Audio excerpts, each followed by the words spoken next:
carotid artery disease. It's a blood vessel that supplies the circulation to the brain and is one of the leading causes of stroke for people.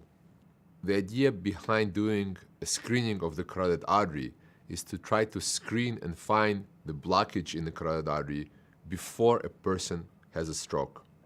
But one of the main causes of stroke is the plaque in the blood vessel that supplies circulation to the brain. So when the plaque breaks off, the amount of blood that's going to that part of the brain decreases, and that part of the brain dies, and that's what a stroke is.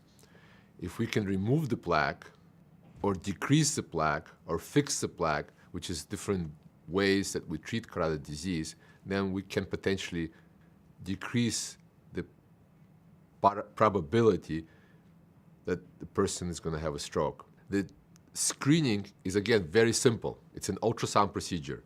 The screening is how we find that the person has the disease, because the person doesn't know that they have a problem until the symptoms occur. And the symptom is a stroke. So the screening is what allows us to see the carotid arteries. We take a picture of them with an ultrasound machine, and we can see the plaque. We can measure how much plaque a person has. We can measure how much blood flow is going to their brain, and we can see the degree or the percentage of narrowing in that blood vessel. There is no risks from screening, and if the disease is found, then obviously we recommend treatment depending on how severe the disease is. And that's the basis for our practice, is to be able to allow the person to enjoy their life to the best of their ability to do so. Everybody cannot have an ultrasound. It's physically impossible. So we have to try to select the patients who are more likely to have vascular disease. Patients who have carotid disease have other vascular disease. And if they have a history of heart problems or leg pains, we're more likely to screen them. Being older, smoking history, high cholesterol, all these factors negatively impact your health and are more likely to cause plaque buildup in your blood vessels.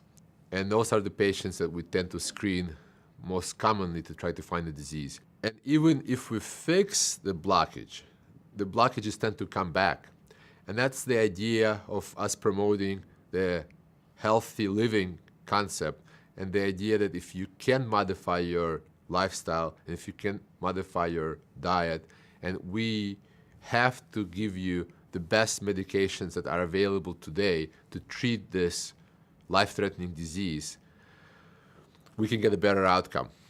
If you already have a problem, unfortunately, the only solution to it is we have to fix it. We either have to remove the plaque, we can do a bypass, meaning that we go around the plaque, or we can put a stent, like a spring, to hold the plaque open and to allow more blood to go to an organ. In this case, it's the brain. We also have to manage their medications and adjust them. And we do that in conjunction with our primary care physicians. There are specific guidelines that we encourage the patients to follow.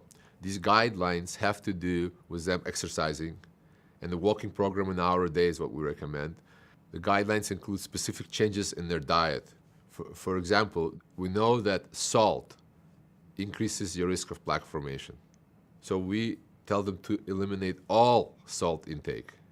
And even if you do that, you'll still have too much salt in your food, because everybody that you buy in a supermarket today has some salt. Cholesterol is a big issue. We know the amount of cholesterol that you're getting, or you can find it out by looking at what you're buying in the supermarket, and having a conscious effort in doing so will help your overall health.